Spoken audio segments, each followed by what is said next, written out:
Welcome to Quarantine Sunday School. This is not going to be long. Just going to try to do a little bit every day because I know you might not be able to sit down and watch a long video. We're returning to our study of the Doctrine of Scripture, and we are using James White's Scripture Alone. It's a fantastic book. James White is constantly publicly debating heretics, false religions, and so he has to be really solid, and he is really solid on Scripture and the Bible and the canon, how we got our Bibles. So he's a great one to study. And he makes a comment that almost every fall of a denomination away from Christian orthodoxy begins with a departure from Scripture alone. And so, and he gives some good reasons in this chapter why. So I want to share one great observation with you today. So we all know 1 Timothy 3:16 and 17, with just about, if you're a Christian, you've heard this before. All Scripture is inspired by God and profitable for teaching, for reproof, for correction, for training in righteousness, that the man of God may be adequate, equipped for every good work. I had a buddy used to say, all Scripture, the Greek word for all means all. All Scripture is profitable for teaching, reproof, for correction, for training in righteousness. Now,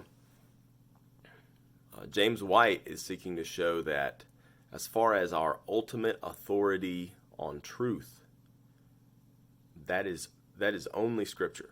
It is not Scripture plus something else. Okay, we may have things to help us. Tradition helps us. The church helps us. But nothing can be on the level of Scripture, or you're going to find yourself in trouble eventually. So, a great observation that James White makes about this passage.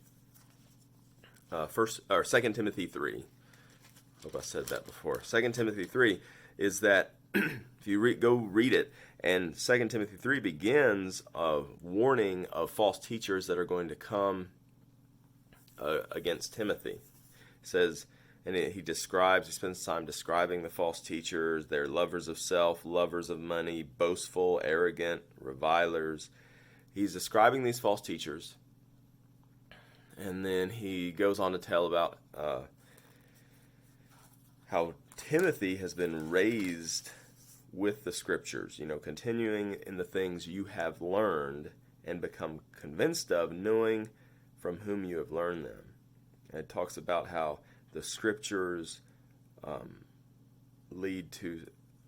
give you wisdom that leads to salvation. This is all 2 Timothy 3.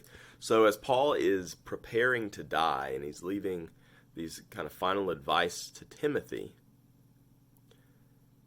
he does not point Timothy to church tradition. He doesn't point Timothy to the Pope. He doesn't point Timothy to anything like that. He points Timothy to Scripture. So if you want to stand up to false teachers, what do you need? Well, Paul seems to be very clear, and there's another passage we'll look at tomorrow, and Paul is very clear, that you need the Scripture. You don't need to put anything else with the Scripture to be able to stand up to false teachers.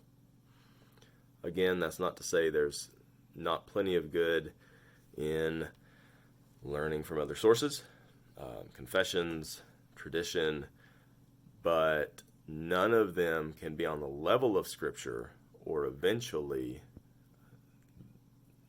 they are going to, if they are on the level of Scripture, they are going to compete with God's authority.